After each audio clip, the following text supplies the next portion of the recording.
Una de las excusas que utilizan algunos sectores políticos para proponer la eliminación del ahorro individual, del ahorro privado en Colombia como ruta para alcanzar una pensión es aquella que dice que es mejor cotizar siempre ante una entidad estatal, cotizar para pensión porque el Estado no se puede quebrar, que los estados no se quiebran y siempre le van a cumplir a sus pensionados o a los trabajadores que cotizan para pensión. Resulta que este mito pues se ha probado que es falso porque efectivamente los estados, no solo en América Latina, sino en varios países del mundo, han incumplido su compromiso con trabajadores y pensionados en numerosas ocasiones, sobre todo cuando se aplican políticas de corte populista, extremista, irresponsables en lo fiscal, en lo monetario. En Venezuela obviamente tenemos un caso de esto. Precisamente allá en ese país los pensionados reciben cifras irrisorias, pensionados por el Estado reciben cifras irrisorias, lo que significa que en la práctica, aunque reciben un valor nominal en bolívares, en la práctica dejaron de darles un sustento que les garantice por lo menos un acceso elemental a bienes básicos. Un ejemplo de esta situación en Venezuela es la que ocurrió durante los últimos días con el profesor Pedro Salinas, un profesor retirado, jubilado de la Universidad de los Andes en Mérida, Venezuela, que fue encontrado al lado de su mujer que había fallecido en un estado muy lamentable de desnutrición, de deshidratación. Era una eminencia en el área de la agronomía y a pesar de eso, a pesar de ese reconocimiento de la cantidad de estudios que tenía este señor, pues efectivamente fue traicionado por el Estado venezolano, que lo abandonó a su suerte en su vejez con una pensión irrisoria y que lo condujo a una situación muy triste.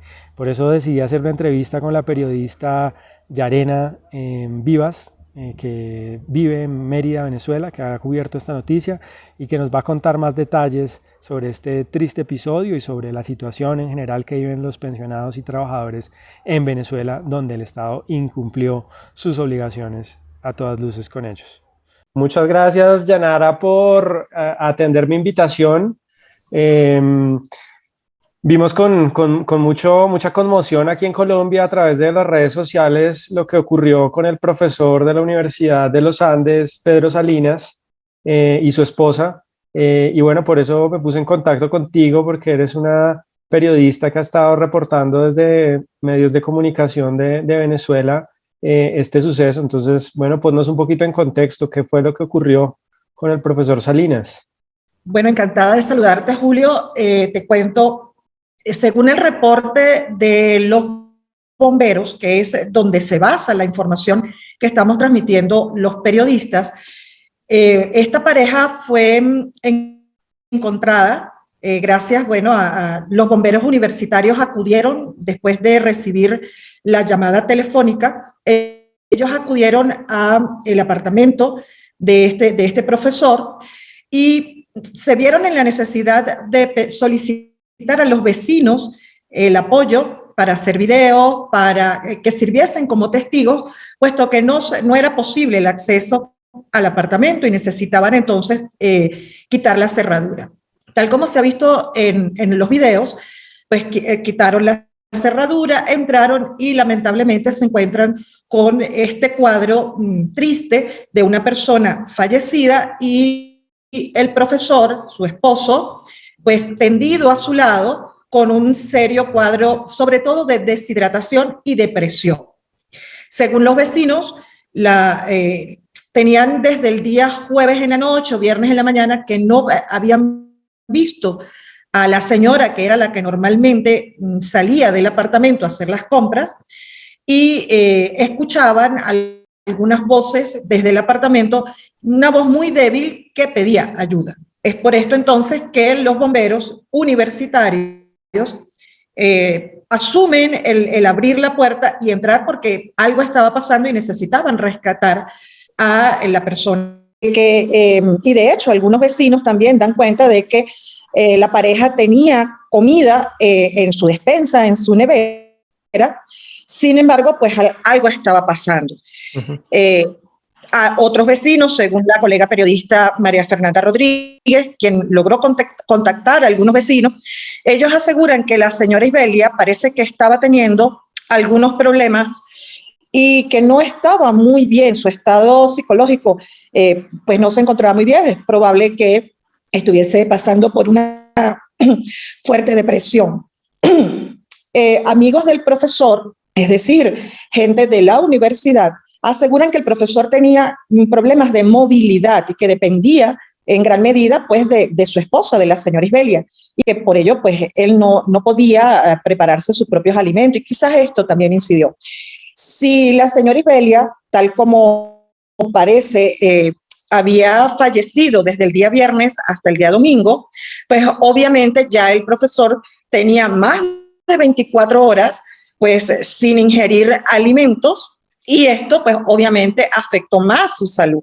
Ciertamente, gracias a Dios, el profesor, por lo menos el profesor, se encuentra con vida, fue trasladado por los bomberos al hospital universitario de los Andes, que es el hospital más importante del estado Mérida, y allí está siendo atendido por los profesionales de la salud, con el apoyo de, según el profesor Virgilio Castillo, que es el presidente de la Asociación de Profesores de la Universidad de los Andes venezolana. Hago ese énfasis porque sé que en Colombia también tienen una Universidad de los Andes, estamos hablando de la venezolana. Él informó que a través de la Asociación de Profesores, específicamente un programa denominado IPP, estaban apoyando con los gastos para realizarle los exámenes al profesor. Entendemos la situación emocional de la familia.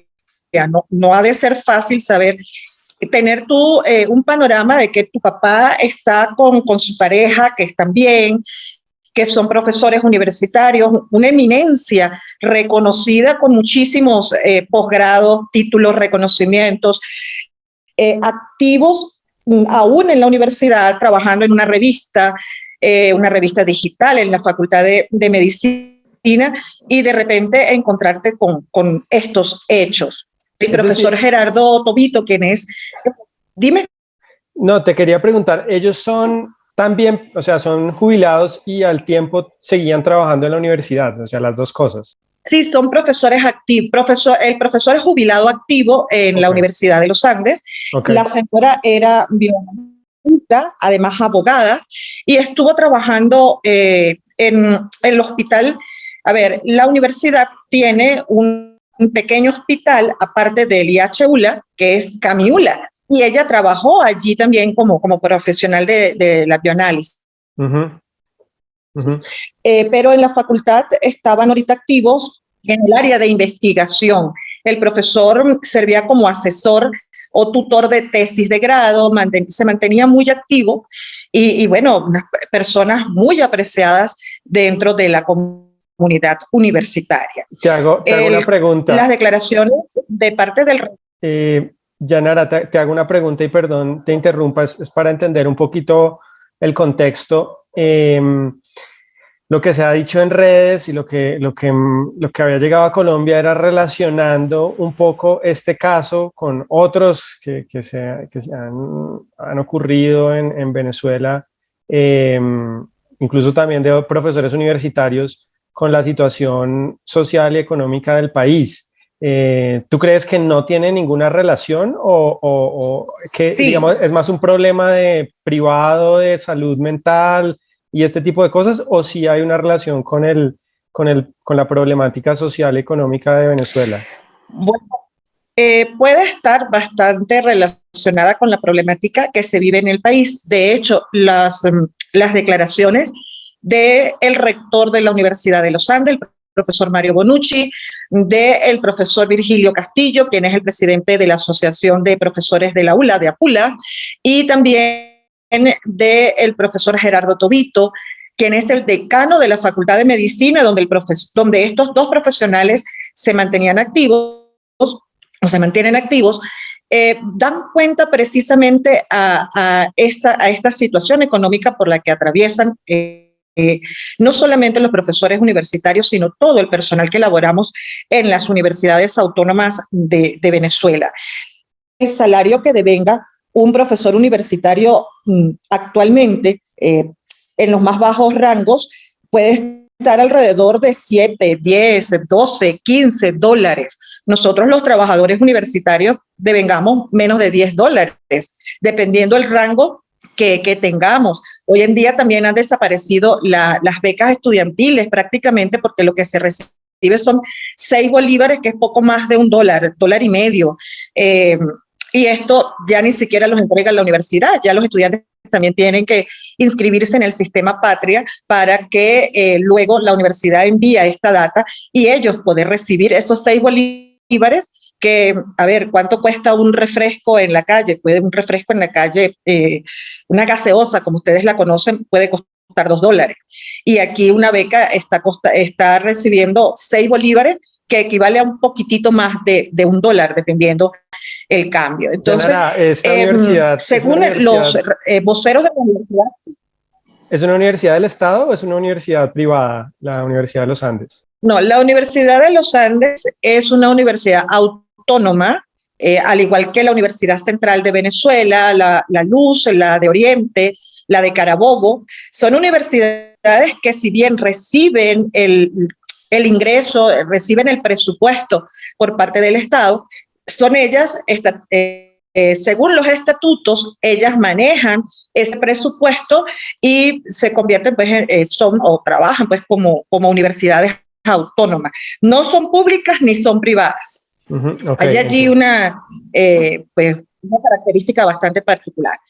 Uno es del desconocimiento aquí. Entonces, lamentablemente, pues, según los voceros universitarios, lo que uno se pregunta aquí desde Colombia, viendo esos valores que me acabas de mencionar, es en la práctica realmente los profesores universitarios y los jubilados que devengan estos valores, ¿cómo sobreviven? Es decir, es imposible alimentarse y tener una manutención con estos valores de 5, 6, 7, 8 o $12.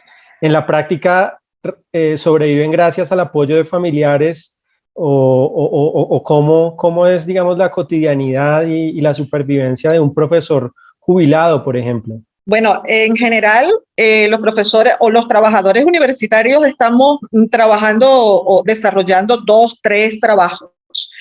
Y también, pues, por supuesto, sí, generalmente se cuenta con el apoyo de familiares que están en el extranjero generalmente y, bueno, envían algunas remesas para ayudar a sus familiares.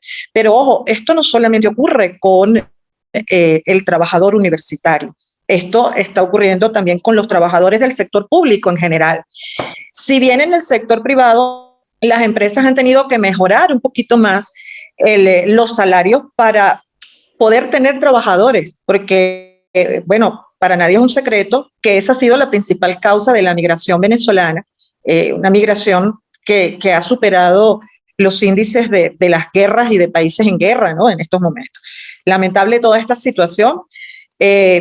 Ahora parece ser que hay una tendencia a hacer creer que en Venezuela las cosas están bastante bien porque encontramos una cantidad de bodegones o de pequeños supermercados donde pues encuentras de todo, sí, encuentras de todo, pero a precios dolarizados.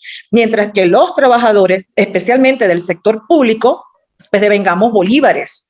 Y allí es donde tenemos el problema porque no nos dan los números al momento de hacer el cambio a divisa extranjera. Lo mismo ocurre, Yanara, me imagino yo, con los pensionados, ¿no? Que devengan jubilaciones del Estado venezolano, están en la misma condición y en los casos que no tengan hijos, que sean solos, pues se deben conocer situaciones muy dramáticas.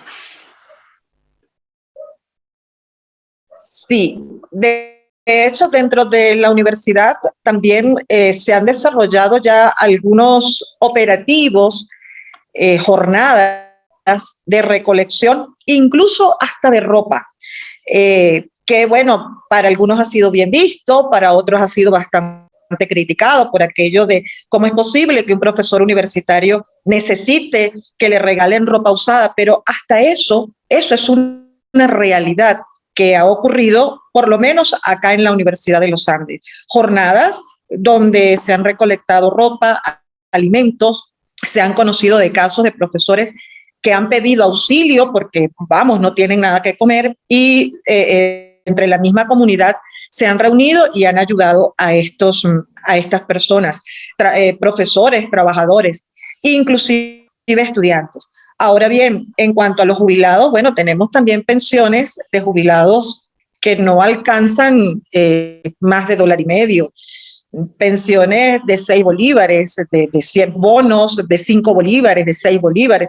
Y eso, pues, si no se cuenta con la ayuda de otras personas o que a pesar de ser pensionados puedan estar realizando un trabajo paralelo, generalmente pues de asesorías, los profesores, sobre todo en el sector universitario en Mérida, muchos profesores están trabajando vía web en otros países. Esto pues de alguna manera también les ayuda a recibir alguna divisa que les permite sufragar los gastos acá en Venezuela. Pero entonces, Yanara, pues vemos el caso de los no, te decía, Yanara, prácticamente la actividad docente para los profesionales del sector universitario en Venezuela es un hobby casi, es decir, es una actividad que desarrollan por amor al arte, digamos, no porque les represente un ingreso significativo ni que se pueda vivir de ser docente en Venezuela. Totalmente. Eso, y te puedo decir que no es solamente en el sector universitario, también en el bachillerato, en la primaria, tenemos profesores que están realizando trabajan en 2 colegios para poder más o menos recibir pues un salario que le permita cubrir sus gastos. Pero adicionalmente a eso están, tenemos profesoras que están arreglando las uñas, pues por ejemplo, para poder recibir otra entrada de ingresos, profesoras que están haciendo peluquería, que están dando masajes, que, en fin, diferentes actividades que están cuidando personas enfermas y con eso pues se van ayudando. Como por supuesto lo que te estaba explicando, que se están dando clases de manera digital en otros países y de esta manera entonces pues logran sufragar los gastos. Pero efectivamente yo, y se lo manifestaba hace poco a unas docentes, justamente por el Día del Docente en Venezuela, que fue el pasado 15 de enero, mi respeto y admiración para los docentes en Venezuela, en cualquiera de los niveles, porque aparte de la entrega, del tiempo, de la mística que se debe tener para ser docente, pues lamentablemente con esos salarios no se come en Venezuela. Y me imagino, además de esas dificultades, hay que sumarle lo que hemos visto incluso en esta entrevista, y es que son muy frecuentes las caídas en el servicio eléctrico y las dificultades con el acceso a Internet. Entonces tampoco es que sea fácil para los profesores, por ejemplo, ahorita durante la pandemia, ¿cómo hicieron para seguir desarrollando sus actividades, digamos, con tantas dificultades en la conectividad? Bueno, yo creo que los venezolanos nos hemos caracterizado por ser bastante creativos, buscarle la vuelta a las situaciones y tratar de resolver, aunque quizás no sea de la mejor manera, no de la mejor calidad, pero de resolver. Tal como lo has dicho, fíjate, un bajón eléctrico me sacó de la conexión por la computadora y estoy por datos en el teléfono, entonces hay una fluctuación allí que no es la más adecuada. Pero los profesores se las han ingeniado, graban las clases, se están utilizando muchísimas herramientas digitales para poder entonces pues cumplir con esta tarea. Y definitivamente, como tú lo has dicho, se trata de mística, se trata de amor al arte, se trata de la pasión y ese amor que ellos manifiestan al ser docentes y el orgullo de ser docente universitario a pesar de las adversidades. Creo que eso ha sido una de las características que más se han popularizado pues, dentro de los profesores venezolanos. Pero te digo, no solamente los universitarios, en todos los niveles, porque esta situación de verdad que es bastante fuerte en todos los colegios, las escuelas públicas, es bastante delicado. Yanara, no, pues de verdad muy agradecido por tu tiempo y por tu trabajo informativo tan valioso que nos permite conocer esta realidad. Acá en Colombia la conocemos de primera mano porque pues tenemos muchos amigos y muchos hermanos también, por qué no decirlo, de Venezuela, aquí en nuestro país y conocemos estas historias, pero escucharlo de alguien que está en este momento allá viviéndolo, pues es muy valioso y ojalá que sea una realidad que conozcamos a profundidad más aquí en Colombia. Agradecerte a ti, Julio, por ese apoyo y ese cariño del pueblo colombiano al pueblo venezolano, porque a pesar de las dificultades, siempre vamos a ser países hermanos. Los políticos son una cosa y los venezolanos y colombianos somos otra. Siempre vamos a ser países hermanos a pesar de las diferencias.